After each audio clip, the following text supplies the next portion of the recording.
Greetings all, FerrariMan601 here. Within the last couple of days, Race Sim Studio have released yet another wonderful addition to Assetto Corsa in the form of this, the RSS GTM Bayro 6 V8.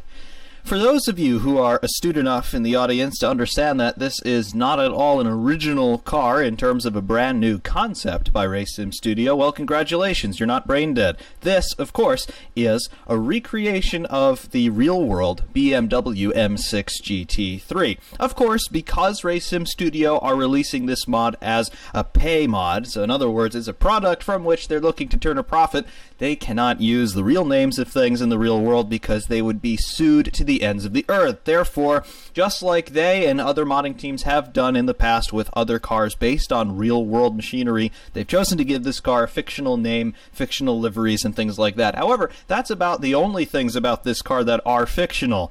Under the very generic-looking skin and logos on this thing is an absolutely wonderful recreation of that M6 GT3 from BMW in terms of the car specifications and, of course, in terms of its on-track behavior.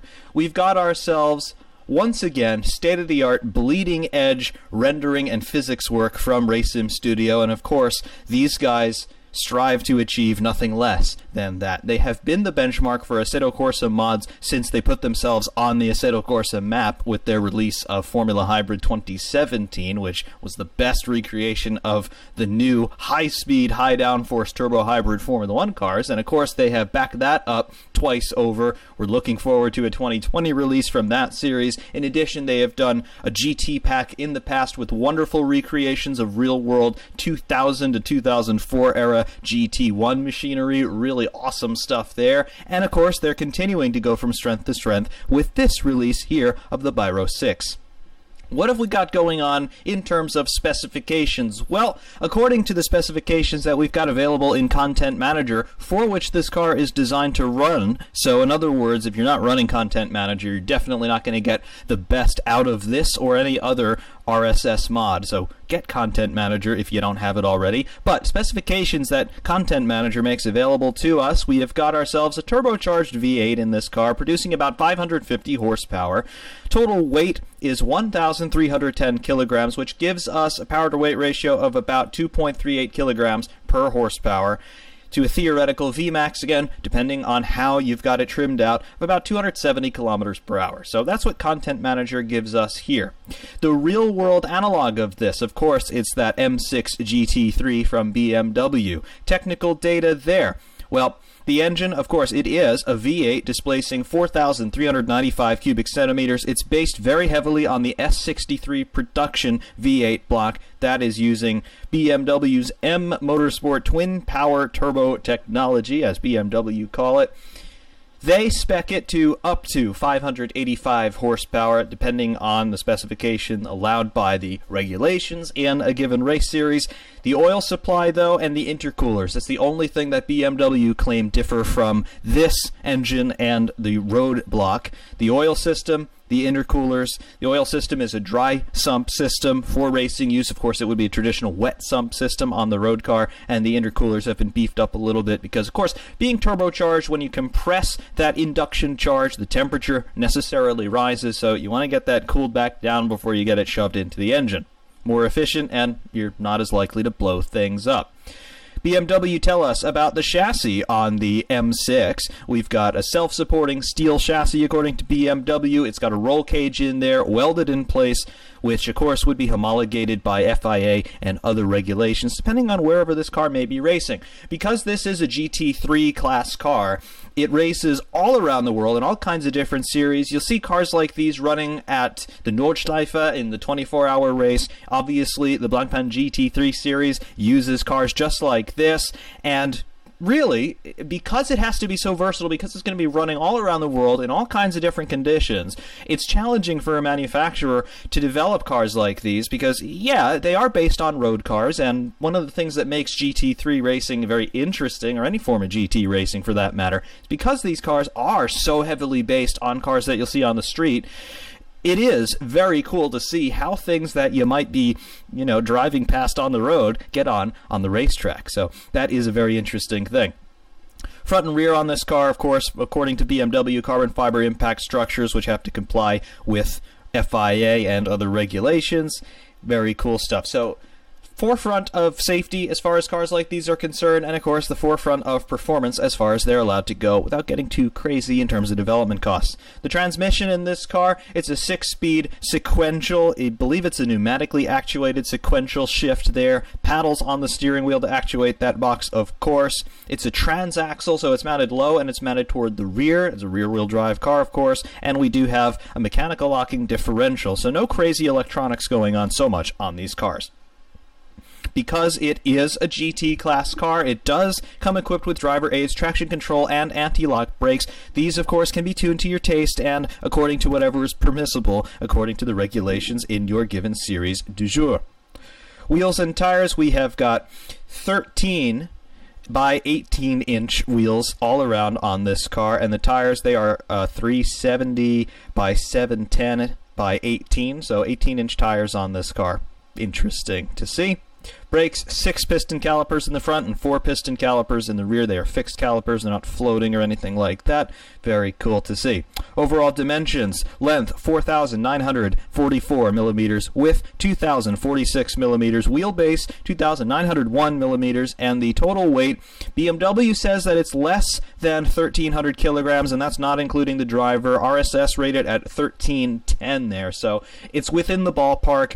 Little bits of discrepancies, of course, may be brought on by exactly how much coolant are you running, or exactly how heavy is your driver, things like that. But for the most part, we are in that 1,300 kilogram window. So, very cool to see all of this, and of course, very cool to see RSS taking on another real-world car, because I would argue that it's probably more difficult to create a mod like this, rather something that is entirely fictional, like the Formula Hybrid series, for example, because they do have a real-world analog to look at, and therefore, they've got to make sure that they get certain details absolutely right, which these guys are very good at, yes, but it does take a very long time. On the RSS Discord, following CC as he was putting together this model, thousands of screenshots that he shared with us to show all of the little intricacies as he was going through them, trying to figure out how to make certain things work, what looks good, what doesn't, what performs well. Absolutely crazy. All of that conspiring to create the most detailed model in the history of Race Sim Studio, and therefore making it one of the most detailed models ever seen in sim racing. According to Content Manager, this model consists of 278 objects, but they are comprised of 533,757 triangles. So this is the most detailed RSS model made to this date. Previously, the record holder of that was the RSS Formula 2000 V10, the F1 2000 Ferrari Formula 1 car. That model, for comparison, had 307 total objects, so slightly higher in that count, but far lower in the polygon count. That one only had 462,218 triangles. So, yes, only that many. So this one, over 500,000 individual polygons, making up this model the highest resolution that RSS have produced to date. And it's absolutely awesome, of course, as you can see what it looks like well here. In any regard, beyond that, there are so many details that Race Sim Studio managed to squeeze in to all of their cars. This one, of course, is no exception. However, there are a few things in here that I'm sure I haven't discovered yet, but there are a few that I have that I just want to point out to you, and later on in the video you'll be able to see these a little bit more clearly. First of all, these exhausts that you can see coming out the side of the front quarter valance there. Of course, this is a V-block engine, it's a V8, so we have two downpipes coming out of there from the primaries and exhausting out the side here, so that you can get basically the shortest travel possible for more efficiency, less restriction in the exhaust system. However, when you are giving the engine a lot of revs, when you're starting to get up to speed, particularly when you're on long straights, long full throttle blasts, those exhaust pipes, they start to glow. Yes. That's a detail that I first saw on any sim racing car all the way back in 2017 on RSS's first Formula Hybrid car, and it's a detail that they haven't really included on anything since, so I'm very happy to see that detail coming back, and it really does add to the sense of immersion in the replay views, particularly at night. It looks absolutely awesome, but you'll be able to see it running here in daytime as well. Beyond that, in the cockpit, there are so many details going on here. We can open up the doors and show you a little bit better view of what's going on inside the cockpit, and of course we'll go inside in a little bit later. But when you're inside here, the car just absolutely lights up like a Christmas tree. And yeah, we are getting up to the Christmas season here, but there are so many little lights that are constantly flashing up at you, and they're telling you good information. You have got live delta splits in terms of are you up or down on your previous session best. You've got a track map there, as you can see on that big floating center screen, which is actually quite reminiscent of the road variant of this. The dashboard, of course, you've got a digital tachometer, you have got visual representations of your crankshaft RPM. You've got a gear position indicator, you've got tire pressures and tire slip angle sensors on that as well. You'll be able to see when you've got wheel spin or when you're starting to get into understeer or oversteer. You've got a live split in terms of your delta for lap time as well. You got a numerical representation of that. You've got a clock. You've got all kinds of stuff going on here. Fuel level, of course. You get it on the steering wheel as well, some of that information. You get some of it on the dash. You get some of that on the center screen there in the middle of the instrument panel. It's so cool. Over here you can see the fluid reservoirs for the clutch slave cylinder and the 2 brake master cylinders for front and rear. Absolutely fantastic stuff. Great detail here on the door and door panel, which actually does look rather reminiscent of the road car, but of course the road car wouldn't be decked out in carbon fiber like that. Coming along to the rear end here, you can just see all of the wonderful detail work that RSS always do on their models, and this one, of course, being no exception. The rear there, little screen mesh for exhausting some of that hot air from the transaxle and maybe from the brakes as well. The diffuser strakes coming down from the top of the floor. Little strap here that is just covering up the tow hook, so if the car needs to be pulled away, there it is. That's where you'd hook up to it. Absolutely fantastic stuff once again from RaceSim Studio. And of course, you come up top, you can turn the lights on, you can turn the brake lights on as well. Just have a look at all of that little detailing going on inside the lenses there. That's something else. All of those little striations going on, and you can actually see that you've got all of that geometry inside the light. And CC over on the RaceSim Studio Discord, he explained to us that those little horizontal striations, those little streaks that you can see inside those lenses, they're not just a texturing thing. Every single one of those little streaks is actually its own 3D object inside the light lens there. You'll never interface with it, but it's in there. You've done it again. You've absolutely done it again, RSS. I know that you guys are fastidious and absolutely crazy with your attention to detail, but you've really knocked this one out of the park once again, and hats off to you. You continue to create some of the best stuff we've ever seen, not only in sim racing, but in gaming in general. Come along to the front here. You can see the little shark teeth inserts there underneath the, well, rather above the fog lights there. When we turn the headlights on, you can see that they go away, and you just get the clear lenses with the fog lights underneath. That looks so cool. Through the front end of the car here, you can see that mesh work. Again, that's all done in 3D for the radiator inlet there, and then the upper radiator inlets. Again, the twin kidney BMW, don't call it BMW, design going on there. RSS logo. Very, very cool. Again, little hatches here for accessing the latches to remove some of the bodywork. There's the headlight detail. Absolutely wonderful. And again, getting in as close as we are with that many individual triangles making up this model, we really don't see any distortion. We don't see any pixelation of the model. A little bit on the livery there a little bit. But for the most part, the model, even at very close range, looks absolutely fantastic. It's a far higher resolution than anything that I'll be able to show you on this video, because the model itself is a higher resolution than my computer can render. It's that ridiculous. So it's absolutely great. Over here on the top of the car, there is that carbon roof panel. Very cool. There's a little emergency egress hatch for the driver. I don't think he'd be able to pop that from inside the cockpit, but rescue workers be able to get in there and get to the driver. Let's say for some reason the doors wouldn't open. They'd be able to get him out that way. Absolutely fantastic. Over the top here, there's RSS Bayro across there, and then you've got this 3-element display here. That would be able to show all kinds of things like race position and things like that. We see that in the Blancpain GT series as well. Very, very, very cool stuff. Come over here, we'll pop the doors once again, and we'll actually fly inside. And inside the car, we'll shut the doors again. And we can see around here. Everything, of course, is turned off, but you can see on our dashboard, we're going to have a rev counter. We're going to have tire pressures there. Again, those green boxes there, that's where you'll see the tire pressures, and you'll also be able to see if the tires are slipping there. They'll turn yellow and red. Beyond that, you're going to have lap times there, last lap best, and then your delta there.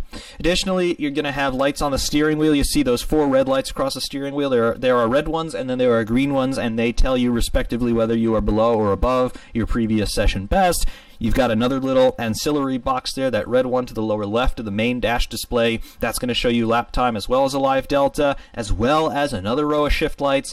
Up toward the center there on the dashboard, you've got a track map, which is inset on that display there, which is actually backlit as well, believe it or not. That's also going to show you fuel level, laps turned, things like that. Below that, you've got the main control box for all of the other systems on the car. You can see you've got turn signals and different selection pads there for different modes for the dashboard that you'd have in the real-world car, and all of your switches for the ignition, the starter, the fuel pumps, fire system, all of that. Turn it over to the side, you got a control box over there and where the passenger seat would be. Fire extinguisher system, another ECU module, telemetry module, no doubt. There's your roof panel, the underside of that carbon panel that we saw up top. Very nice. Got yourself some air ducts there to get some cool air toward the driver, or if a driver were wearing a helmet that would accept it, to get cool air piped directly into the helmet. Very cool. See a lot of NASCAR drivers wear helmets like that.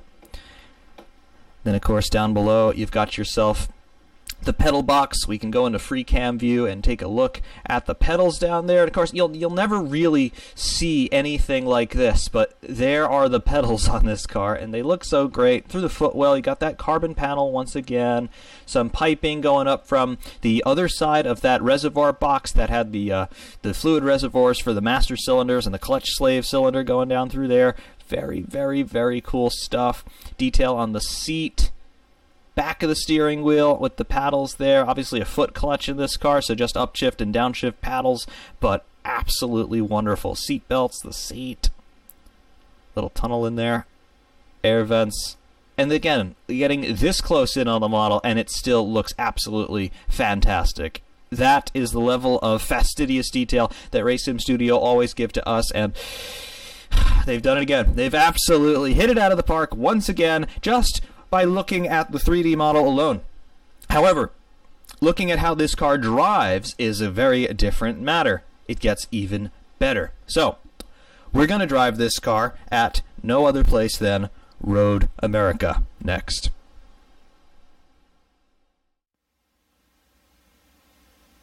Welcome to Road America. Before we get out on track, of course, a look through the setup screen to show us what's going on here on this brand new machine from RSS.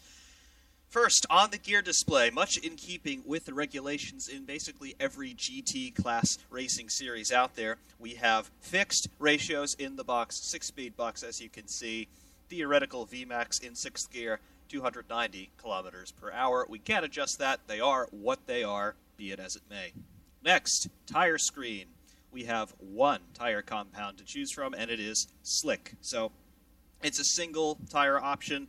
It's not particularly hard. It's not particularly soft either. It's roughly mid-range, I would say, but it is the tire that we have to play with, so we have got to figure it out. Default tire pressure shown here, 21 PSI all around. The range of adjustment goes from 17 all the way up to 29 PSI. So not a huge window, but again, you do get to play, and that is the same on all 4 corners as well. Fuel, we've got it zeroed out here to keep the engine quiet. Maximum fuel capacity is 125 liters, as you can see there. We will shut it back down for the moment.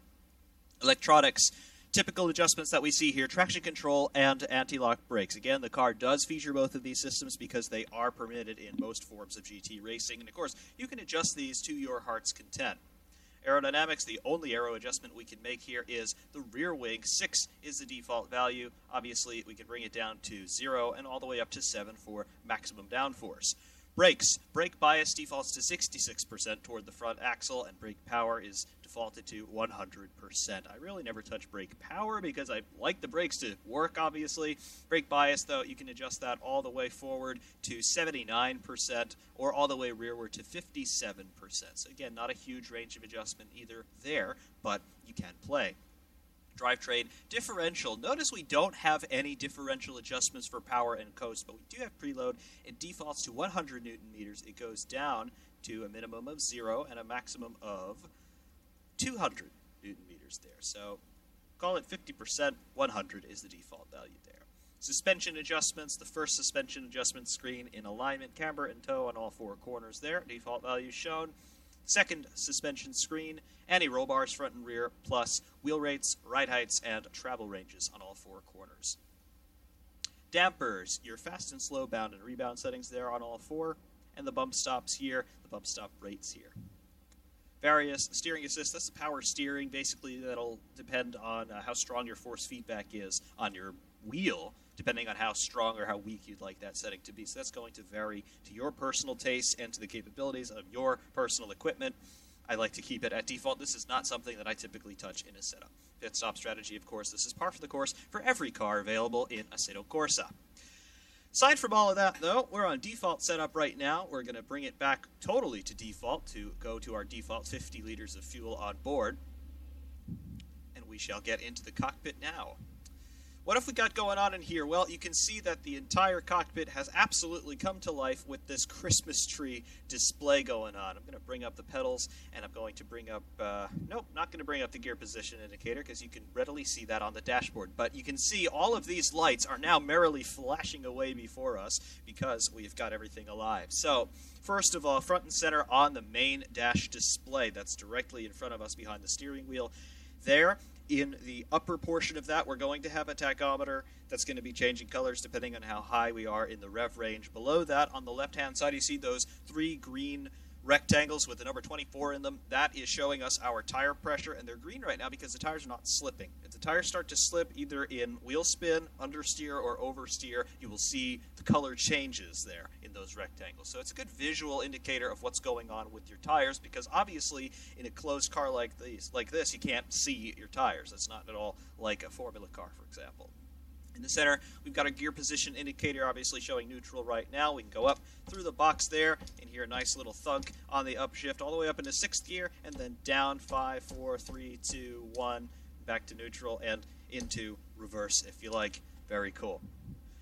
Beyond that, over on the right-hand column of that display, we've got our fuel level, 50 liters there, the 50.0. Then below that, we have got, I believe, our number of laps turned. And then below that, I believe that's a water temperature on the engine in degrees centigrade, showing 70. Below the gear position indicator, we have our speed readout in kilometers per hour. And then we have got our settings there in the lower left for traction control. And you can see as I manipulate the traction control, do we have any changes in that? Yes, we do. The leftmost box there.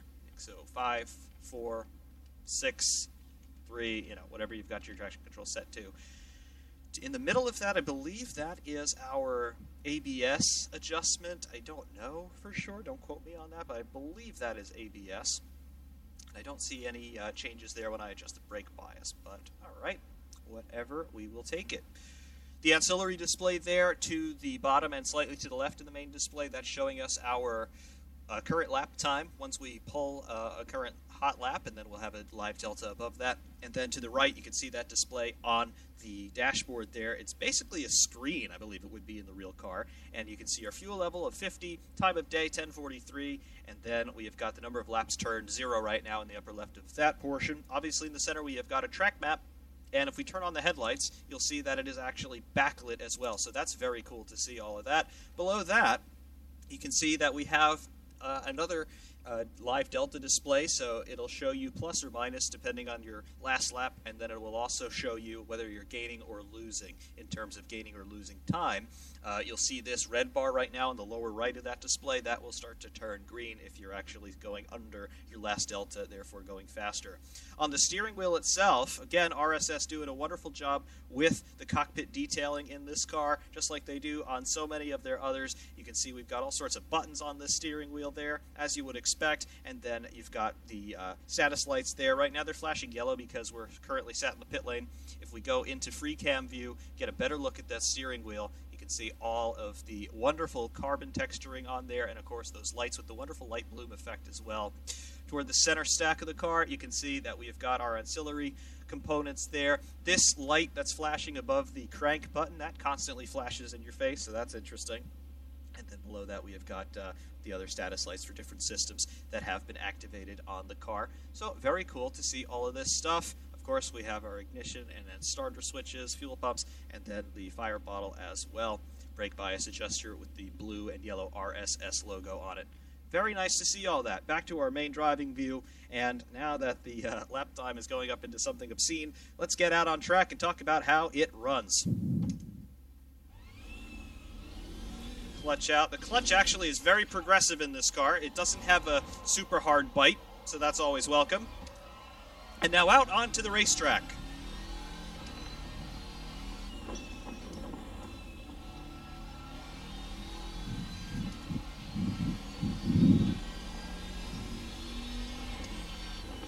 Starting to work the tires and brakes, get everything up to temperature. Of course, we're running a lot of traction control at the moment. And of course, we're running ABS. Getting the engine up into the full rev range. You see the shift lights coming up, go from green to yellow to red, and then they flash right when you're up against the rev limiter. So once those lights start flashing, you very nearly hit the limiter. So you'll want to be doing most of your upshifting a little bit before that point.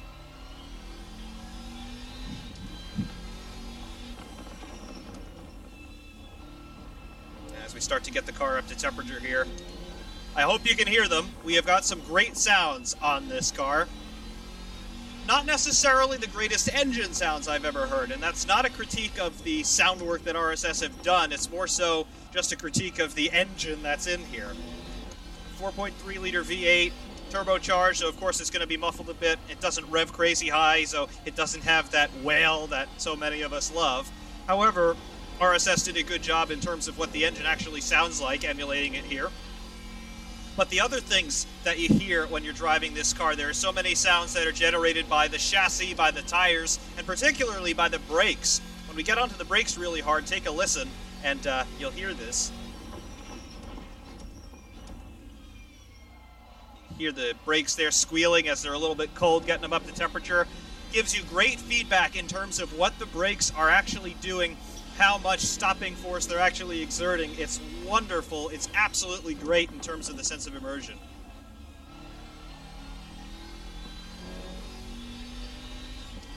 And then up the hill here. Begin our first flying lap of Road America. What have we got? You'll see everything start to come alive now with the timing. There it is. Look at that. We are 535 seconds below our personal best delta. Awesome.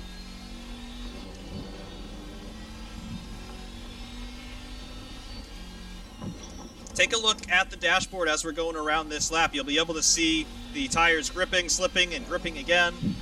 You see the tire pressures are adjusting themselves in real time as the tire pressures actually change due to tire heating.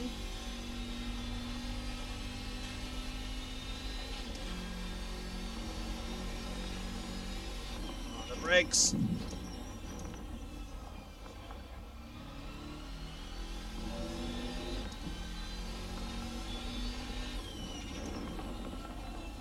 There we go. You can see those rectangles there went from green to orange as we started to get a little bit of tire slip going on. Wonderful. Great visual feedback there. Of course, you also get great tire squeal effects as the tires start to break free and hit the limit of their slip angle. So again, great feedback visually as well as in terms of the auditory landscape that this car is producing. Lots of understeer through the carousel. Trying to get back onto power early. There we go. Let the car track out. Coming up to the very fearsome flat-out kink, easy flat-out in this car. Use all the road, up in a sixth. And hard on the brakes. Third gear, pitch it in. Pick up the throttle. Traction control absorbing all the wheel spin nicely. It should be flat, and it is. Very cool. Now that everything is properly warmed up, we can speak representatively about how the car feels and how it's behaving. For the most part, I have got to say that this car is unbelievably precise, and it's so well balanced, particularly now that we've got the driver aids all running. We got ABS, we've got traction control. Again, all of that true to life in terms of how the car actually would be run. and it is just absolutely dead neutral through the medium speed corners. It's great. You can be so precise. When you turn into a corner, you only ever have to turn the wheel once. There's no hunting around for the front end grip as the tires wash out and then they start to come back to you. It's just on it all the time. It's so poised on turn in, and then the stability follows you all the way through high speed corners. It is truly a consistency generator as far as I've been able to tell so far. Slightly missed my braking point there, but still the car is there for you. You can grab it back. It's not going to try and kill you so much. It's absolutely awesome. It's exactly what you would want in a car that's designed to do some really long endurance races.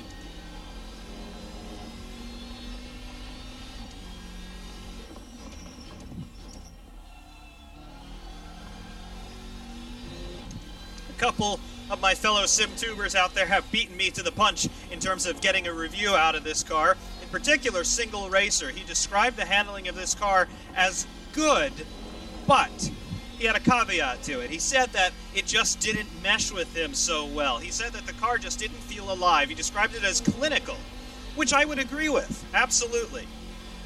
I know that my friend from down under, he likes cars that are a bit more raw and raucous, something of a slightly older vintage than this one. Obviously, state-of-the-art, BMW introducing this car into competition beginning in 2016. So it is the state-of-the-art. It's the cream of the crop. It is the latest and greatest of what is possible to do in a GT class, and it does show. It is absolutely dead neutral. No, it's not lively. However, lively cars are usually not the fastest cars out there. And, you know, Single Racer in his review, he compared it to the VRC GT cars out there. He's also compared it to the RSS GT cars, in particular the Shadow V8, which is modeled after the Celine S7.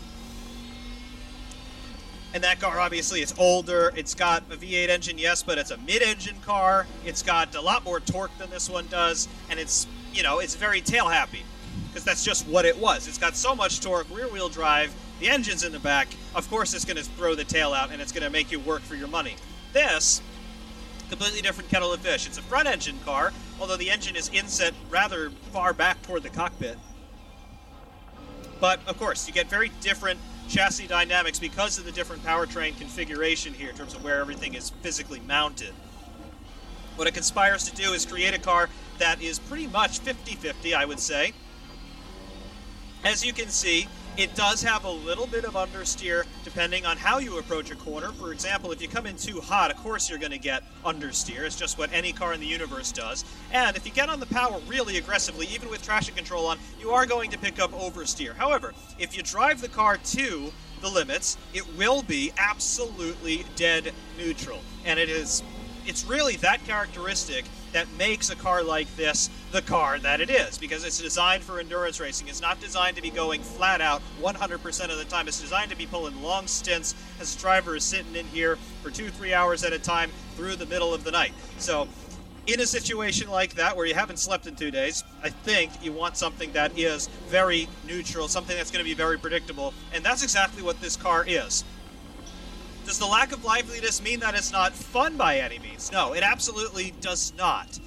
It is a very precise, precision-made tool that's designed to do one job, and it does that one job very well. It's designed to be consistent over very long runs, and with this sort of chassis dynamics, it's going to do just that. You're going to be consistent straight away in this, and then, obviously, as the fuel load burns down, the speed will come up. As the tires wear out, that sort of cancels out the weight advantage somewhat, but it's never going to be a real handful. It's always going to do more or less exactly what you want. And again, the predictability and consistency is what wins endurance races. Speaking of other sim tubers who have done reviews on this already, Sim Racing 604. Hi, Mike. He came up with an interesting idea with this. He was talking about not necessarily about this car and not necessarily about Race Sim Studio in isolation, but he was talking about what sim racing has done lately in terms of the sim racing market.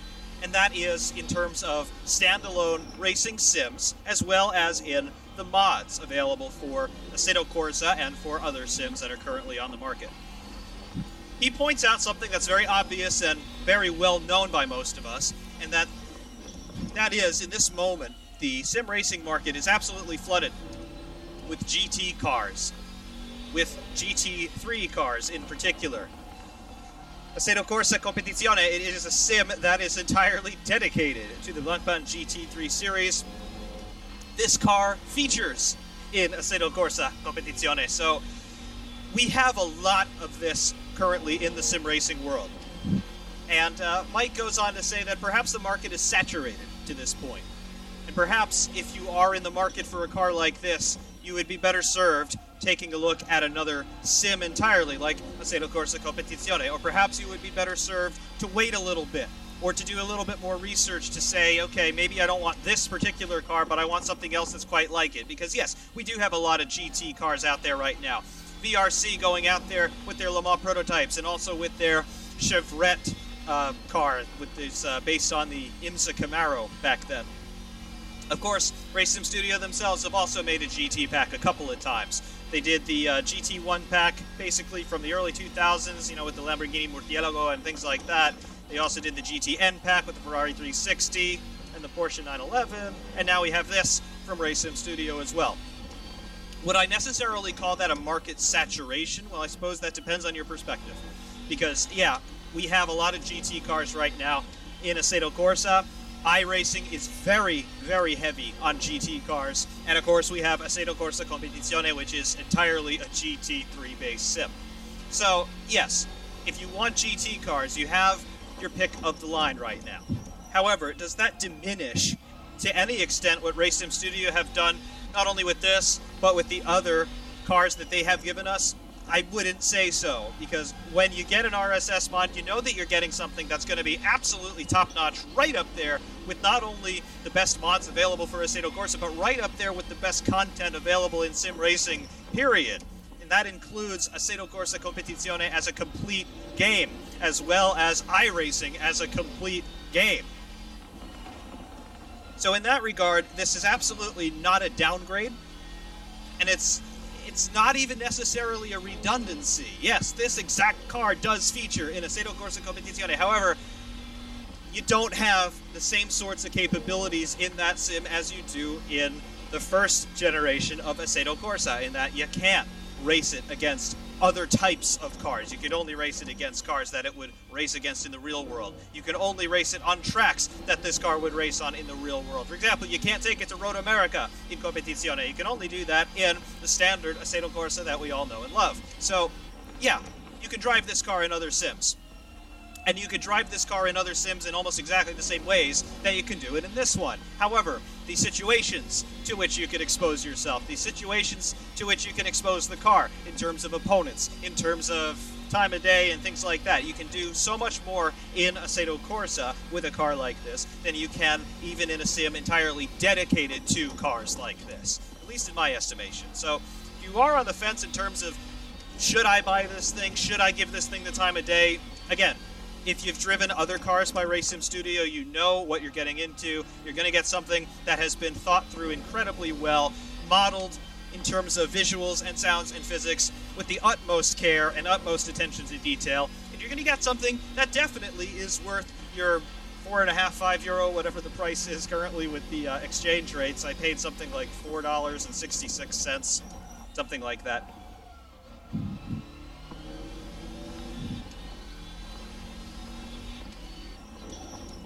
But enough ranting about what other SimTubers have done, enough ranting about the market. Again, driving the car, we've done a few laps now. Tires and brakes are obviously happy. You can see the tire pressures. They've been sitting there between 24, 25 PSI. Remember, that's hot pressures. We have them at 21 from the pits. Did an understeer there, got on the throttle too early. That's fine. The car's still feeling dead neutral. That is basically what it's been doing. That is the MO of this thing for the moment.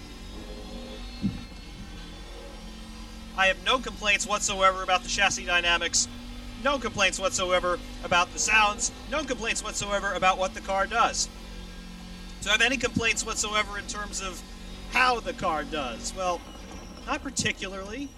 I mean, it goes, it stops, it turns. I like that you can get the tail out even with the traction control heavily dialed in. We're running step 6 of 10 on the traction control, so a bit of slip in it, but still plenty of electronic nannyage if you want. 25 liters of fuel on board. We burned half of our fuel load. We started with 50. What does it do if we turn off the traction control? I have actually never driven the car like this before. Let's see what it does.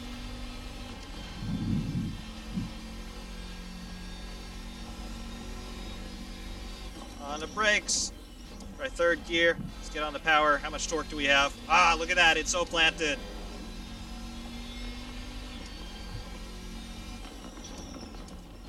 Try second gear through here. Are we going to get wheel spin? Probably. It's still so planted, though. It's great. Still no wheel spin. It's great. Let's see what it does down at the bottom of the hill.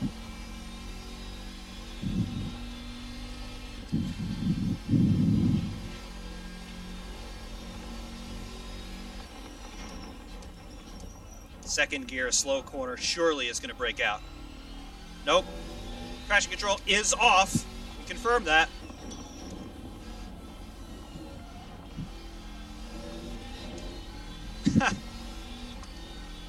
I'm trying to get it to break out and it's not. It's great. It has so much grip.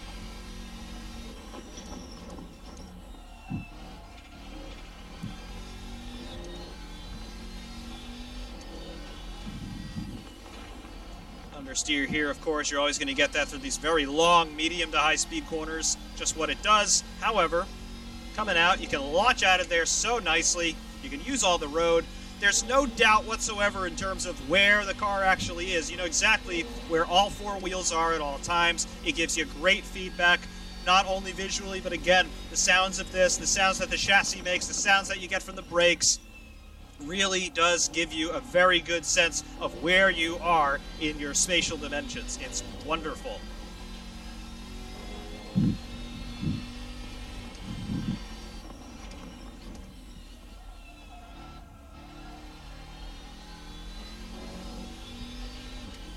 And you can see there from our live delta, we're running pretty consistently here.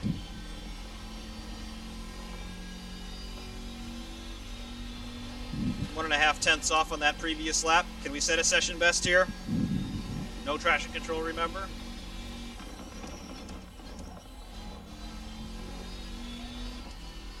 Use a lot of the run out. Get it back on the track before the grass comes back. Go for second gear. Make the apex, feed the power in. Third gear. Use a lot of the exit curbs. All right, we're up by 2 tenths.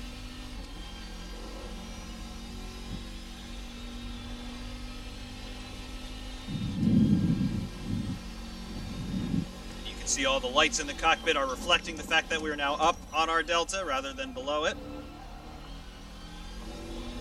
In other words, showing a negative value rather than a positive. Reverse psychology.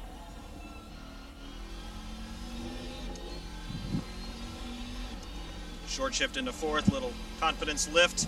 Run out over the exit curbs. Nice, 6 tenths up. On the brakes. Second gear, pick up the apex curbs nicely. There you go, on the power. Use some of the exit curb. Short shift into fourth. Let the front end settle down as we come in through the carousel. Play with the throttle, play with the steering a little bit. On the power hard for the exit. Use some of the run out, nice. 5.5 tenths through the kink. Easy flat, no problem. A little bit entrance curb, a little bit exit curb, nice. Run out toward the middle, then bring it back in tight. Brakes. Third gear. Pick up. Nice. Gaining more time still. Flat out through here. Don't lift. Nice. Brakes. Third gear. Pitch it in a little early. Use the brakes there. A little bit of trail braking. Keep the nose alive. There we are. Look at this. 7 tenths. Still gaining time all the way up the hill and down the straight. Beautiful. 204.680, session best. And again, we've done quite a few laps on these tires now, so they're still alive. You can do long stints in this car. It's not going to complain very much. And as you can see, we did that with no traction control. So you've got yourself so much grip. You've got so much insurance policy in a car like this. Because again, it's designed to be driven by the same driver for a very long time. And you don't want to be making mistakes when you start getting tired. The car has so much of a performance window in which it's happy to operate.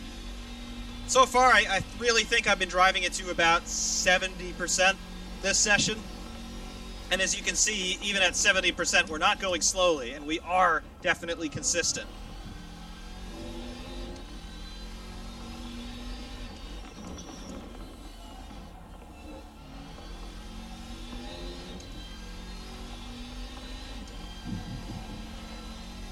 Understeered there, tried to stay on the power, a little bit off track, no problem.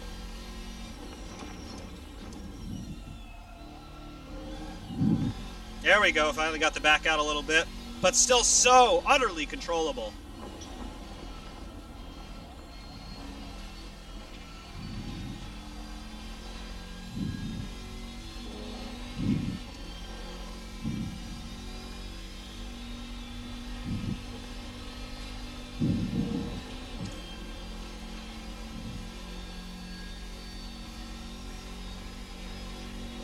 Big stop now. Throw it in. On the power. Sweet. Gained 2/10 in that corner.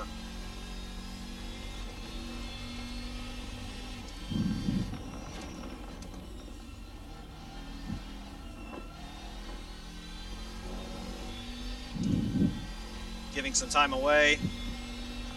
Still be underneath the delta. Beautiful, another session best, 2:04.532. So you can see how consistent it is, and you can really start to settle into a rhythm, and it's going to be there for you the whole time. It's wonderful. Does exactly what you would expect a car like this to do. No complaints from me. 10 out of 10. It's wonderful.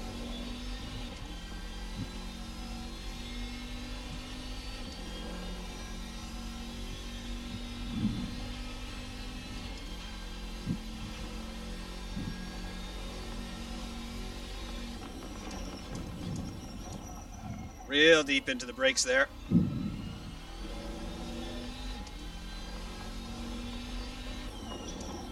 See, even when you do get all kinds of wrong, it's not going to try and kill you. Let's make a mess out of this lap.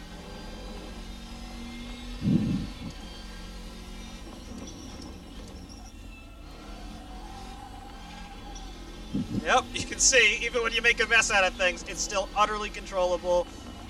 It just sort of gently nudges you and says, hey, I didn't like that very much. Don't do that again, please. But it's not absolutely murderous. It's nothing at all like some of the other tin top cars that RSS have done. Certainly nothing like that Shadow V8, which is absolutely twitchy beyond belief. A good kind of twitchy beyond belief, but still twitchy beyond belief makes it difficult to be consistent at the limit. This thing, the limit is so approachable. And even when you overstep it, just a quick flick of the wrist and you're back online.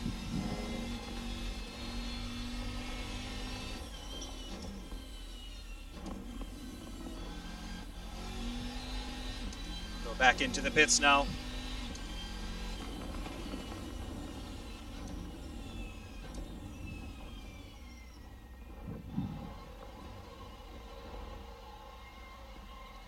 TC back on. See all the lights flashing away now on the dash as the pit lane speed limiter is active. Real bumpy in the pit lane. That actually feels nice through the force feedback. Here we are.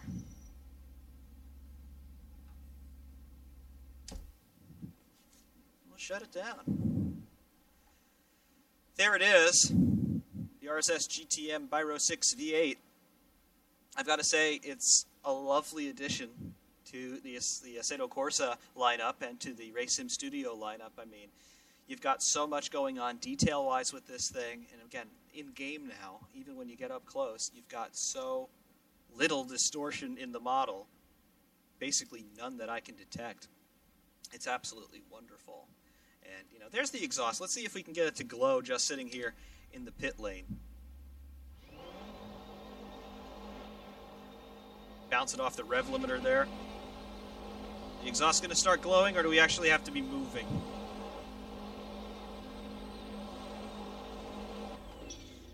Yeah, I think we actually have to be moving in order for that to work, but it looks really, really nice on the replay, and at the end of the hot lap session, you're going to see an onboard angle showing you the exhaust, so you'll be able to see it start to glow and cool down and heat up again. So it's really, really nice. Also, go into reverse. There are the reverse lights. I mean, it's great. Everything that you would expect to see on a car like this from Race Sim Studio, it's here, and a whole lot more. I know in the cockpit, there is a little GoPro camera as an Easter egg in here that actually is linked up. There it is. How about that? So, you know, it's a look-alike GoPro camera, and you can even see we've got a time that is ticking away. I believe that's our lap time. Let's pull that up. Yep, that's our lap time. So our lap time currently is clicking its way up through the display on that GoPro look-alike camera. To be technical, it looks most like, I don't know, a Hero 6, something like that. Something that still had the screen on the front. But, yeah, it's really great. And again, a detail like that, when CC put that on the Discord in the Work in Progress channel, I just had to laugh at it because not only does he have the camera, but he has the camera mount here with its little ball joint holding the camera in place at that specific angle, with the little handlebar mount that you can actually get from GoPro. I have a couple GoPros, that's why I know about this. But yeah, I mean, back here in free cam, there's the top of the fuel cell. There's one of the control boxes for the gearbox, most likely. I mean, if you want detail, there's your fuel pump. It's awesome. It's absolutely awesome to see. Back here in the passenger footwell, all these umbilicals coming out of what's probably another ECU box going into yet another ECU box. I mean, everything that you want is in here, and it looks the part, and it really comes together so nicely to create a car that is so believable from a visual standpoint as well as from a driving standpoint. And this car does it so very, very well. So, again, to daisy chain off of SimRacing 604's comments about the market being saturated, maybe it is, maybe it isn't. I don't know. I'm not somebody who really likes to analyze things like that because my opinion's just as good as yours. You know what they say about people. Everyone has one, but some people are one. I don't want to be one of the people who are one. I like the car. I think it's something that's worth your time. I think it's something that's worth your investment. And to be honest with you, GT cars are not really my thing. I started in sim racing with cars like these way back in the day before some of you were even born. However, it has a place. We do have a lot of GT cars in the sim racing market right now. I think it fits in very nicely. And in particular, because it's got another analog in another sim made by Kudos, I think it's really, really brave of Race Sim Studio to take on this sort of project. And again, they've done an absolutely great job with it. I really can only say 10 out of 10. Link in the description, racesimstudio.com. Take a look at this car as well as their other products if you don't have their complete lineup, because I really think that every single car that this team have produced thus far is worth your time, and I really don't feel that Assetto Corsa is a complete experience without having their content. I leave you with a look at some hot laps here at Road America from off-board as well as on-board shots. You'll also get a shot at the end of that exhaust pipe there from car left, just heating up and cooling down as we're going down the straights. Glows really nicely, vibrates a little bit as well with the engine revs. Looks really, really nice. Love that little detail. Please bring that back into the Formula Hybrid series if you ever could. Until next time, though, stay tuned for the hot laps. Ferrari Man 601 saying thank you very much, and of course, we will see you soon.